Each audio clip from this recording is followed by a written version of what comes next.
नमस्कार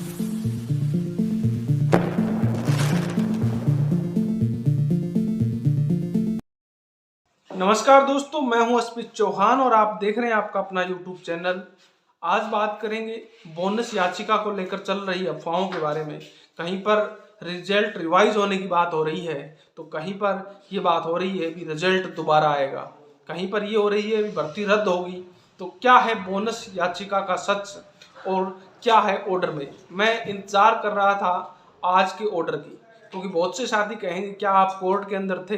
मैं कोर्ट में नहीं था, लेकिन जो कोर्ट का ऑर्डर है वो मेरे पास है और उसके अनुसार मैं आपको बता सकता हूं सत्यता क्या है, उस याचिका में क्या था और कोर्ट ने इसमें क्या निर्णय किया है, क्या कमेटी का निर्धारण किया है, क्या 15 क्वेश्चनों पर याचिका लगी थी या कोई सत्य कुछ और है, इस पर अपनी बात करेंगे। इसके साथ लेवल 1 का रिजल्ट जब से जारी हुआ है, यानी जब से कट ऑफ जारी हुई है, उसके बाद कई सवाल पैदा हो रहे हैं लोगों के जहन में कि इतनी ज़्यादा कट ऑफ जाने का कारण क्या है। ये बातें मैं नहीं बोल रहा हूँ, ये बोल रही है राजस्थान की सोशल मीडिया।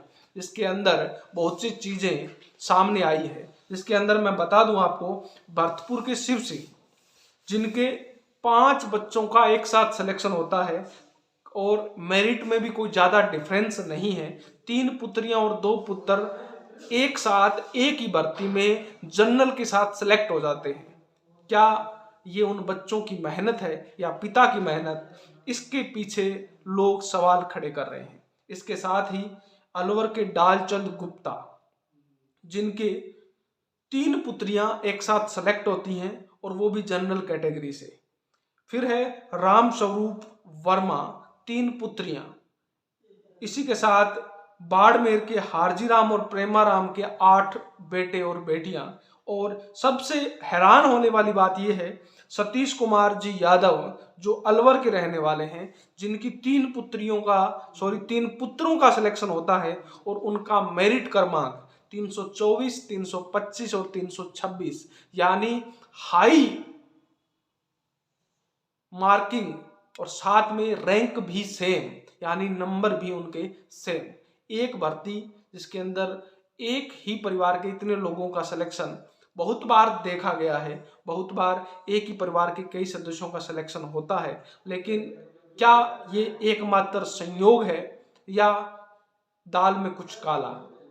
जो भी, अब हाई कट ऑफ जाने के कारण बहुत से सवाल खड़े हो रहे हैं। इसको लेकर बहुत से लोग आंदोलन की चेतावनी भी दे रहे हैं और सीबीआई जांच की मांग कर रहे हैं। तो कहीं ना कहीं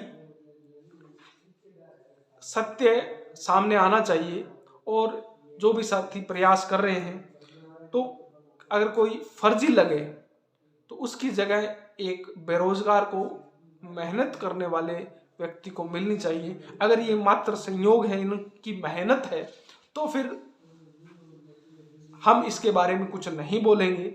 लेकिन एक साथ इतने संजोग होना एक अचरज की बात है। चलो अब बात करते हैं अपने बोनस याचिका को लेकर। साथियों, आपने सोशल मीडिया पर बहुत से टाइप के मैसेजेस देखे होंगे, बहुत से वीडियो भी देखे होंगे, जिसके अंदर ये दावा किया जा रहा है कि 15 क्वेश्चनों पर याचिका थी, कमेटी का निर्धारण हो गया है, अब रिजल्ट रिवाइज होगा। जबकि जो ऑर्डर है, मैं आपको बता दूं, सिंगल एसबी सिंगल बेंच के अंदर कोर्ट नंबर 5 अरुण बंसाली साहब की बेंच, जोधपुर हाई कोर्ट, जिसमें जो रिट पिटीशन है वो SB/1596/2021 सितंबर के अंदर ये रिट पिटीशन दायर की गई थी। कर्माराम जी, सन ऑफ श्री कृष्ण राम, जो जोधपुर के रहने वाले हैं। इसके साथ बहुत से सैकड़ों अभ्यर्थियों ने और भी रिट पिटीशन लगाई है, जिसके अंदर अलग अलग क्वेश्चनों पर बातें हुई है। लेकिन जो ऑर्डर हुआ है उसके अंदर ये स्पष्ट कहा गया है, जो जिसमें याचिका की बात कर रहा हूं, इसमें 5 क्वेश्चनों पे याचिका लगी हुई थी, जिसमें से 4 क्वेश्चनों पर जोधपुर हाईकोर्ट ने जो विशेष कमेटी की रिपोर्ट थी उसके आधार पर खारिज कर दिया है। साथ में कोर्ट ने यह भी कहा है कि हमारे पास इस कमेटी का जो ओपिनियन है उसके अलावा कोई और ऑप्शन नहीं है। यानी हाई कोर्ट अपने बेस पर कोई भी जजमेंट नहीं दे सकता है, जो कमेटी निर्धारण करेगी उसी के आधार पर हम जजमेंट देंगे। यानी जो बोर्ड की द्वारा बनाई गई कमेटी है उसके द्वारा 5 क्वेश्चनों में से 4 को खारिज कर दिया गया भी इसमें जो सबूत पेश किए हैं या जो दावे किए हैं वो गलत है। जबकि एक क्वेश्चन जो हिंदी का है, जे सीरीज का 79 क्वेश्चन डाल्टन विधि वाला, उस पर कमेटी की रिपोर्ट थोड़ी अपोजिट आई थी भी हो सकता है इसका आंसर चेंज किया जा सके। यानी उस पर दोबारा विचार विमर्श करने के लिए कोर्ट ने निर्णय दिया है और इसी के आधार पर कोर्ट ने पूरी याचिकाओं को, जो इन क्वेश्चनों को लेकर अन्य याचिकाएं हैं, उनको खारिज कर दिया है। अब अपने बात करते हैं कि इसकी सत्यता क्या है। तो अपने उस ऑर्डर को मैं आपको शेयर कर रहा हूं। अगर आप वो ऑर्डर लेना चाहते हैं तो हमारे टेलीग्राम चैनल को ज्वाइन करके वहां पर उसकी PDF आपको मिल जाएगी और आप उसको देख सकते हैं। लेकिन मैं आपको समझाने के लिए उसकी कुछ पंक्तियां दिखाना चाहूंगा। तो दोस्तों आप अपनी स्क्रीन पर देख सकते हैं सिविल रिट पिटीशन संख्या 15/986/2021, कर्माराम श्री कृष्ण राम। एड्रेस इनका है विलेज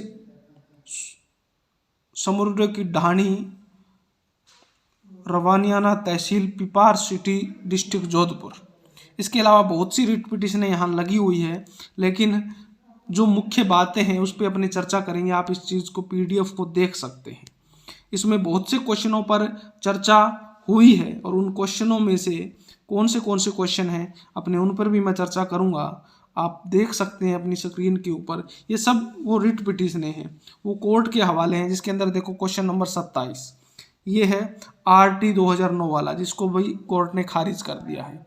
इसके अलावा आपने भी इस टाइप की कोई रिट पिटीशन दायर कर रखी है तो आप उस चीज़ को देख सकते हैं। ये क्वेश्चन नंबर 28 है मिड टर्म्स वाला, इसको भी वो कोर्ट ने खारिज कर दिया है। इसके अलावा जो क्वेश्चन नंबर 79 है, इस पर कोर्ट ने दोबारा पुनर्विचार करने के लिए बोर्ड को निर्देश दिए हैं। इसके अलावा और जो क्वेश्चन है मैं आपको दिखा देता हूं। एक क्वेश्चन ये 135 नंबर आप देख सकते हैं, इसको भी बोर्ड ने खारिज कर दिया है। ये इंग्लिश का क्वेश्चन है। और इसी के साथ एक क्वेश्चन गुजराती का है, आप देख सकते हैं 63 नंबर, इसको भी कोर्ट ने खारिज कर दिया है। इसके अलावा आप देख सकते हैं भी जो क्वेश्चन नंबर 79 है उस पर चर्चा करने के लिए कोर्ट ने कही है और इसके अलावा जो भी पिटीशन है उसको रिजेक्टेड कर दिया गया है। आप इसको ध्यान से देख सकते हैं। मैं इस वीडियो को यहीं ख़त्म करूँगा क्योंकि आपका ज़्यादा समय मैं व्यर्थ नहीं करना चाहता। आप इस पिटीशन को पढ़िए और आपको पता चलेगा कि सिर्फ एक क्वेश्चन पर पुनर्विचार याचिका लगी है, इसके अलावा और सभी पिटीशन ख़त्म कर दी गई है। और जो रीट का रिजल्ट आ चुका है और काउंसलिंग फॉर्म भरे जा चुके हैं, अब सिर्फ डॉक्यूमेंट वेरिफिकेशन होना है। ज़्यादा समय इस भर्ती में नहीं है। तो अगर इसमें क्वेश्चन में कहीं भी प्रॉब्लम आती है या क्वेश्चन का आंसर चेंज भी होता है तो बोर्ड ने कहा है या जो कोर्ट की प्रक्रिया रहती है उसके अकॉर्डिंग जो कैंडिडेट इस पिटीशन में शामिल होगा उसी को लाभ दिया जाएगा। सभी के लिए रिजल्ट रिवाइज नहीं होगा। ओके दोस्तों, फिर मिलता हूँ एक नई वीडियो के साथ। तब तक जय हिंद, जय भारत।